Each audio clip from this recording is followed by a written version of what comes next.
7 a.m. and just ate a full bowl of dan dan noodles, a boiled egg, and a cup of soy milk for less than $1. Total cost 6 wen. That's breakfast, lunch money left over, and haven't even touched today's $10 budget yet. Everyone tells you China is expensive now.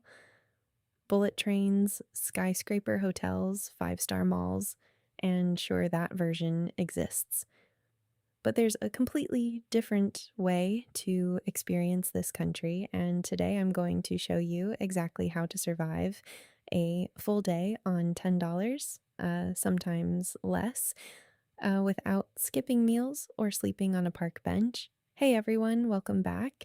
If you've ever looked at a China trip and assumed it needs a fat budget, this video is going to change your math. We're breaking down real numbers, what is actually spent, meal by meal, ride by ride. Stick around because the sleeping hack at the end saves more money than everything else combined. Let's start with food because this is where most of your $10 should go. A proper breakfast, noodles, a bun, soy milk, runs $1 to $2, almost anywhere outside a tourist zone.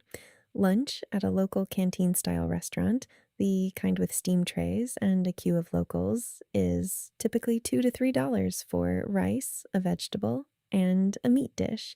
Dinner can be street skewers or a bowl of noodles for another $2 to $3. Add it up, and you're looking at $6 to $8 a day on food alone. And it's genuinely good food, not the sad instant noodles version of budget travel. Next, transportation.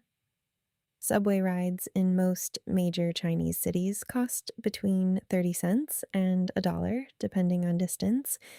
A day pass in some cities is under $2 and covers unlimited rides. Compare that to a single subway ride in New York or London, and it's not close. If you need to go further, shared bikes, the ones you unlock through Alipay or WeChat, cost about 15 cents for a 30-minute ride.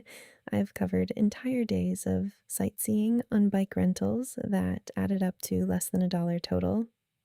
A lot of what makes a city feel expensive is attraction tickets, but China has an enormous amount of free public space built for exactly this.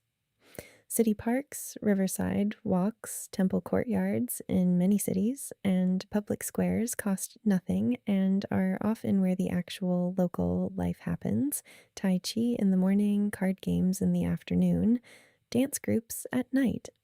You could spend an entire day just walking a city's free public spaces and see more real culture than most paid attractions offer.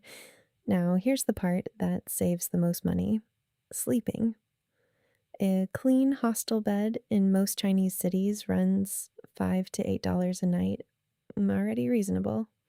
But if you're moving between cities anyway, an overnight hard sleeper train ticket often costs about the same as a hostel bed, and it does double duty.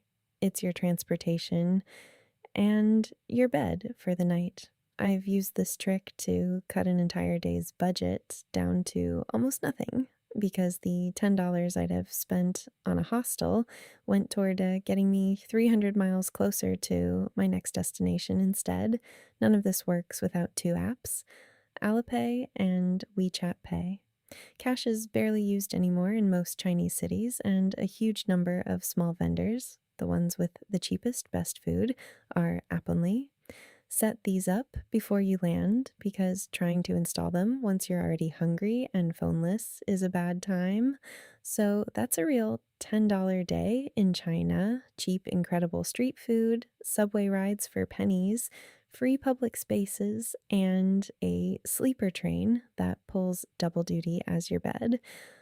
It's not a survival mode trip.